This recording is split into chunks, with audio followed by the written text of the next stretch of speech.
Live from KTTC, your weather authority. This is KTTC News at 10. Happening now, protesters are demonstrating in downtown Rochester tonight. Here you can see at the intersection of Broadway and 4th Street. Protesters are gathering in the middle of the intersection there. We first noticed the protesters beginning to gather around 9:30 p.m. It's clearly continuing at this hour. We do have a crew on the way to this scene, and we'll also bring you some information about other Rochester protests that happened earlier this afternoon. Again, the situation is in response to the death of George Floyd in Minneapolis police custody earlier this week. To our north, Minneapolis and St. Paul are supposed to be closed down for the night. A temporary curfew went in place 2 hours ago, lasting until 6 a.m. Nevertheless, protests are continuing tonight. It does seem at the moment that things are calmer than last night, but as you can see, the Olympic Cafe in North Minneapolis was on fire and is looking to be a total loss. Those who get caught breaking the curfew are set to receive a misdemeanor charge and up to a $1,000 fine. Good evening and thank you for joining us tonight. I'm Caitlin Alexander. Tom Overly has the evening off. As protests continue in the Twin Cities tonight, our Cam Maria Bray is in South Minneapolis. Cam, what are you seeing? Yeah, Caitlin, I'm on East Lake Street. I'm right next to the Target that we saw so much damage and across from the 3rd Precinct. I wanted to bring you guys a little closer to kind of the extensive damage that's happening to businesses in this strip area. This is the Minnesota Transition Charter School. As you see, the windows are busted out. There's sprinklers going off. There's chairs, there's printers, there's paper that's all around. This sign, this graffiti over here says, "Live a life you will remember." And there's a lot of strong language over here, so we're going to try to avoid some of the words that are not TV appropriate. But there's glass on the ground, everything's shattered, and there are still a lot of people out here, a lot of people demonstrating, a lot of people that are angry and continue to be out here. And we talked to one lady who says that she's out here because what if George Floyd was one of her sons? I got 3 black boys and a little girl. That's what has me out here. That's my brother right there. My family stays right around 38th in Chicago. You know, that could have been my brother. It could have been my dad. So I'm supporting because I have people that it could have been. And again, we are on East Lake Street across from that 3rd Precinct and by the Target, and there are still a lot of people. I'm going to have my photographer pan around so you guys can kind of see all these people. Right where they are is right in front of the Target. It's a little dark over there, so you might not really be able to see it, but these are all these people that are ignoring the curfew, that really don't care. As of right now, we don't see any police officers. There's no state troopers. We don't see any more National Guard. Not sure how long that will be. But as of right now, things are still very calm. And so I'll have more later in the show. In Minneapolis, Cam Maria Bray, KTTC News. Cam, thank you. Thousands of Minnesotans and millions of Americans have demanded it. Former Minneapolis police officer Derek Chauvin has been charged. We're seeing his mugshot tonight. He's the officer seen pressing his knee into Floyd's neck. Our Barrett Leone has the details. 4 days after George Floyd was killed, an announcement that made the state pause. Former Minneapolis police officer Derek Chauvin has been charged by the Hennepin County Attorney's Office with murder and with manslaughter. We are in the process of continuing to review the evidence. There may be subsequent charges later. According to a criminal complaint released Friday, Floyd did resist arrest Monday and struggled with officers, saying that Floyd, quote, stiffened up, fell to the ground, and told officers he was claustrophobic. Officers made several attempts to get Floyd into the squad car until Floyd went face down. An officer, Chauvin, put his left knee on Floyd's neck. Another officer held Floyd's back and legs. Perhaps the most stunning evidence, Chauvin held his knee on Floyd's neck for a total of 8 minutes and 46 seconds, including 2 minutes and 53 seconds after Floyd became unresponsive. We cannot, and I will not allow us to charge a case until it's ready. This case is now ready, and we have charged it. While a full autopsy report is pending, Hennepin County Medical Examiner does state that there are no physical findings that support Floyd died of asphyxiation or strangulation. It also says Floyd had underlying health conditions. The investigation is ongoing. We felt it appropriate to focus on the most dangerous perpetrator. We have never charged a case in that kind of time frame. And we can only charge a case when we have sufficient admissible evidence to prove the case beyond a reasonable doubt. As of right now, we have that. In Rochester, Barrett Leone, Fox 47 News. Today, Floyd's family released a statement in response, saying it was a welcome yet overdue step towards justice. It reads in part, quote, "We want a first-degree murder charge, and we want to see the other officers arrested. We call on authorities to revise the charges to reflect the true culpability of this officer. The pain that the Black community feels over this murder and what it reflects about the treatment of Black people in America is raw and is spilling out onto streets across America. While this is a right and necessary step, we need the city of Minneapolis and cities across the country to fix the policies and training deficiencies that permitted this unlawful killing and so many others to occur." As for the other 3 officers involved in George Floyd's death, Hennepin County Attorney Mike Freeman says that he anticipates charges, but did not speculate any further. To read the criminal complaint in its entirety, see the web version of this story. Well, let's get a quick check on the weather with Chief Meteorologist Nick Jansen. He's standing by on the weather patio tonight. Nick, a dry day today, which was a welcome change. Yeah, and on the weather front, beautiful conditions is what we've been dealing with so far to round out the work week, as we had high temperatures today into the mid-60s, below average, comfortable outside, and still pretty comfortable as well. Temperatures down to 53 degrees. I think we actually drop into the 40s, so a little chilly for early Saturday morning. Winds will be out of the northwest tonight, anywhere from about 5 to 10 miles per hour with those clear skies. Current temperatures across southeast Minnesota, mid-50s, currently 57 in Austin. It's 56 right now in Mason City. We continue to have some clear skies, so cloud cover won't be an issue here through the overnight hours tonight with those calming winds. That's why we're able to drop those temperatures down quite a bit tonight into those mid-40s. As we track out temperatures for tomorrow, by 9 a.m. we're up to around 53 degrees, so about where we sit at now. Tomorrow afternoon, we're back to those mid to upper 60s, maybe some lower 70s in some isolated areas for high temperatures tomorrow. Today we ended up hitting 65 degrees for a high. That's below average for the stop here. I think we're below average again for Saturday and Sunday. Next week, though, a completely different story. We have a way different type of weather pattern on the way for next week. We'll track that out coming up in your Weather Authority forecast. Caitlin, back to you. As we shared earlier, anger over the death of George Floyd is being felt here in Rochester. KTTC's Alex Tejada was at a protest downtown this evening and has the latest. An eye for an eye is what I believe in, and I believe it's continued nonsense that all of these cops continue to kill Black folks without getting prosecuted. So this is a big issue for me.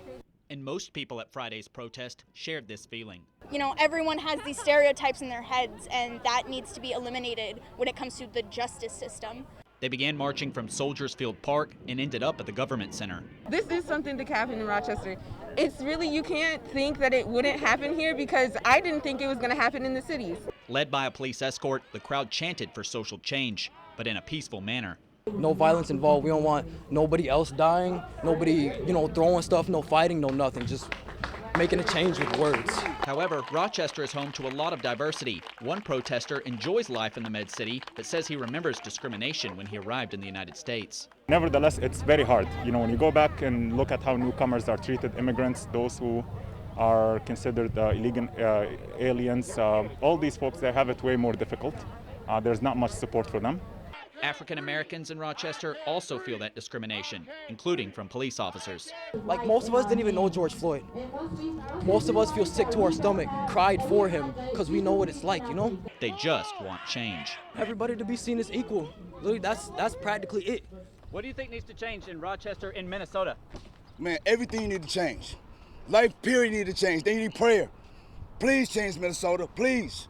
Was it because of my skin? Why? We all bleed the same. We all bleed the same. That was Alex Tejada reporting. Protester Jaden Williams told us that their peaceful mission will continue every day until their voices are heard. Another demonstration is planned in Rochester tomorrow. We will be hearing from Alex later on, live in downtown Rochester in this broadcast. Well, our coverage continues tonight into the fallout surrounding the death of George Floyd in police custody. But first, after the break, we're digging deeper into the latest COVID-19 data, as we know this pandemic is about more than numbers. KTTC, your weather authority, with Tom Overley, Caitlin Alexander, Chief Meteorologist Nick Jansen, and sports with Pat Lund. KTTC News at 10 continues. The coronavirus pandemic continues here in Minnesota. Today we saw the death toll increase by 29 lives. But here at KTTC, we dig deeper into the numbers reported every day. First, a look at the total number of cases, which is 23,531. But 16,930 of those cases have recovered, fewer than 3,000 needing to be hospitalized. Now, 996 people in Minnesota have died from COVID-19, but that is only 4% of cases. Of those 996 people, age is playing a huge role in mortality from this virus. 70 to 100-year-olds take up more than 75% of deaths, with the next highest being in their 60s. Meanwhile, age does not play a role on if you get the virus. All ages from 20 to 70 are almost all the same in case numbers. And as we said earlier in the broadcast, there was a protest happening in downtown Rochester for a while, blocking the traffic on Broadway and 4th. We can see now in that camera that it appears to have moved off of the main roadway, but our Alex Tejada is standing by live. Alex, what are you seeing? What's going on now? Caitlin, yes, they moved from Broadway and 4th, and now they're at the intersection of 3rd and 4th near the Government Center, where they were earlier today, where that demonstration started at 4 from Soldiers Field Park. They came out here to the Government Center, went back and forth between the two locations. Before, the protesters were at the doors of the Government Center building. Police officers were inside. They had some very strong messages for them, albeit all the messages peaceful, asking for social change. Mayor Kim Norton came out this afternoon, tried to calm the crowd, promised everyone this is something that would never happen in Rochester, referring to the death of George Floyd. But most of the protesters I spoke to said that racism is alive in Minnesota and Rochester and something they have faced. All I know is anger seems to not be the main emotion here tonight. It's heartbroken. Everyone here seems to be very angry, but they're doing so in a peaceful manner, asking for social justice, change on the police, level, just an end to police brutality and just everyone to be treated equally. So far, though, the huge crowd, about 100 people, recognize a lot of the faces that I spoke to earlier at this. You hear a lot of honking of horns and stuff. For the most part, everyone that's passed by, agreeable. Very few dissenters, and those that are keeping their voices pretty quiet. But right now, only positive protests happening. Social change is the message. Live in Rochester, Alex Tejada, KTTC News. Back to you guys. Alex, thank you so much for that update. Again, as he mentioned, protests peaceful in downtown Rochester tonight so far. Calls for justice echo across the entire country tonight. A look at protests for George Floyd in other major cities. And we're tracking some below average temperatures for the upcoming weekend. Next week, a little different on the weather front, as all of a sudden we're back to the 80s, maybe 90s by Wednesday. We'll have your weather authority forecast. That's coming up right after this.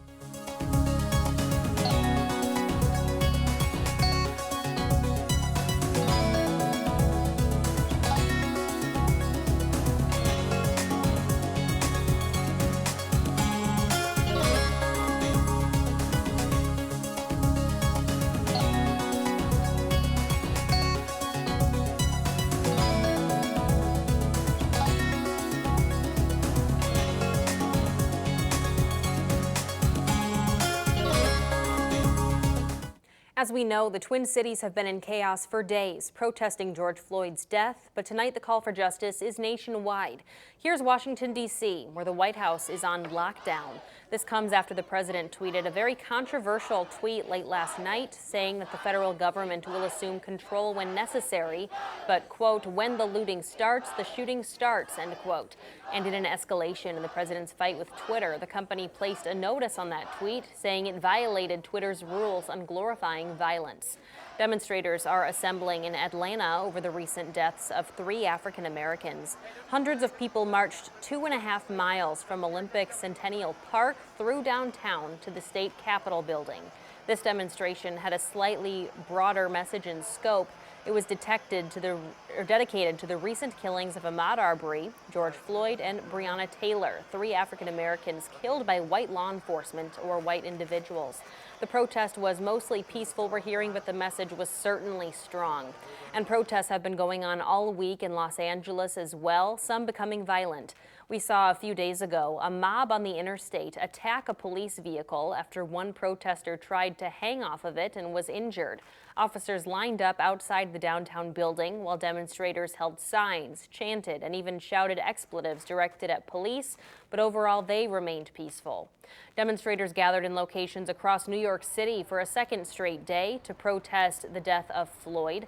In Foley Square, protesters vandalized police vehicles and spray painted George Floyd's name on the detention center in Lower Manhattan. The Foley Square rally started Friday at 4 p.m. So far, at least 9 arrests have been made. Demonstrators also gathered at the entrance of the Brooklyn Bridge in Manhattan, calling for justice. Protesters swarmed Denver on Thursday, blocking traffic and smashing vehicles while running from gunfire and police and tear gas after a demonstration against the death of Floyd. Hundreds of demonstrators stood in the downtown streets and chanted as darkness fell outside the Colorado State Capitol, where protesters spray painted graffiti and broke car windows. In other areas of downtown Denver, police in riot gear fired gas canisters, used rubber bullets, and walked in a line through the streets to drive protesters away. The protest briefly spilled over onto Interstate 25, blocking all lanes of traffic until police used tear gas to disperse the crowd. 9 people have been arrested, 6 men and 3 women in Detroit. Officers have been attacked, we're told. A command officer was struck with a rock and taken to a local hospital. Another officer on a bike was struck. The Detroit Police Department is angry about the death of Floyd. However, those who truly believe that Black Lives Matter should protest in their own city and not expose Black lives to COVID-19, one of the officers said. If they come to Detroit, they should be peaceful. About 1,500 people protested peacefully Friday.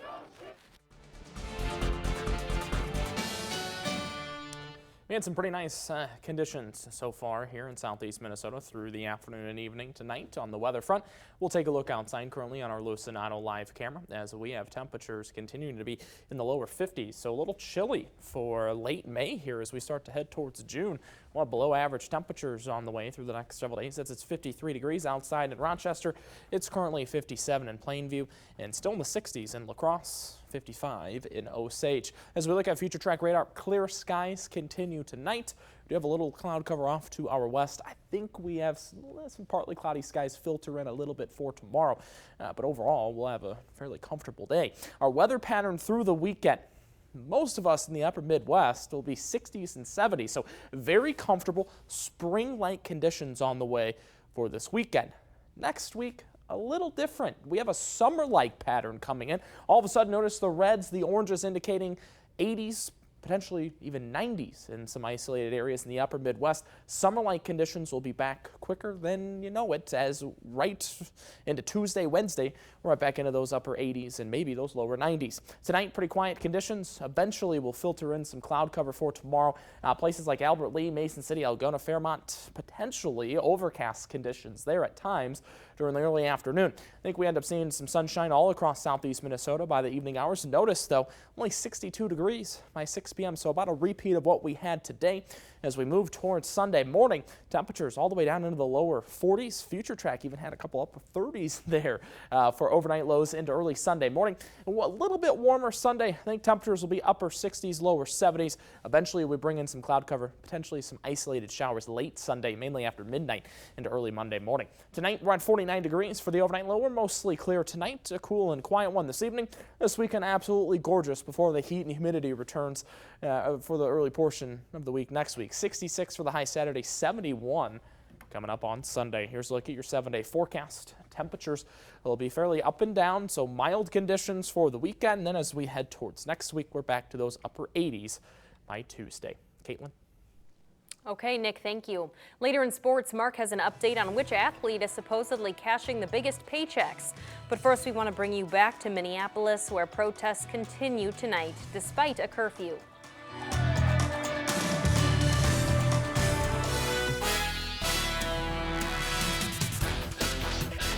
What's going on, sports fans? I'm Mark Palos. Pat Lund has the night off. Tonight, we start the sports party on the hardwood, where multiple media reports say the NBA is looking to restart its season. NBA insider Shams Charania tweeted that NBA Commissioner Adam Silver in the league office informed the Board of Governors that July 31st is the target date for the return to the season. The NBA was the first sports league to suspend its season due to the coronavirus, which it did back on March 11th. Tonight, ESPN's Adrian Wojnarowski reports that the league's owners are expected to approve Silver's recommendation on a format to restart the season at Disney World. Woj goes on to report that there is growing support for a plan to bring 22 teams to Disney's ESPN Wide World of Sports complex in Orlando. The 22-team plan would include teams that are currently within 6 games of the final playoff spots in each conference, which would mean the Wolves season would be over. Next, Forbes released its annual list of the world's highest paid athletes, and coming in at number 1 was Roger Federer, the greatest tennis player of all time, brought in just $6.3 million in on-court earnings, but Fed made $100 million in endorsements, becoming the first tennis player to take the top spot in the list's 30-year history. Sliding in at number 5 on the list was basketball great LeBron James. King James earned $88.2 million last year, racking up $60 million in endorsements and $28.2 million in salary from the Lakers. Plus, the LeBron James Family Foundation opened its first elementary school in 2018, and the 4-time MVP plans to spend $41 million to send underprivileged kids to college. At number 8 was Tiger Woods, with the 2019 Masters champ earning just $2.3 million last year in prize money, but earning $60 million in endorsements. Get this, since he turned pro in 1996, Woods has earned $1.5 billion from endorsements, appearances, and course design fees. It's estimated he's worth $700 million now. And look who's at number 9, none other than Vikings quarterback Kirk Cousins. Captain Kirk reeled in $60.5 million last year, $58 million of that coming from the Vikings. How? Well, Cousins signed a 2-year, $66 million contract extension with the franchise this past March, which included a $30 million signing bonus on top of the $28 million he earned from the 2019 season. So his new contract made him the NFL's highest paid player between June 2019 and June 2020. Now to college sports. Today, the NCAA released its plan to help schools bring athletes back to campus. They say if students travel to campus by bus or air, they should self-quarantine for at least 7 days. Also, before returning to campus, students should be without COVID-19 symptoms for at least 2 weeks. They also recommend that student athletes and athletic staff hold daily self-health checks. Next, the state of Texas will allow outdoor stadiums to open in June and host 25% of their typical capacity. This is part of the state's plan to allow professional sports leagues to reopen next month. The leagues will have to go through an application process and submit plans to state health officials. However, indoor venues will still be banned from having fans in attendance.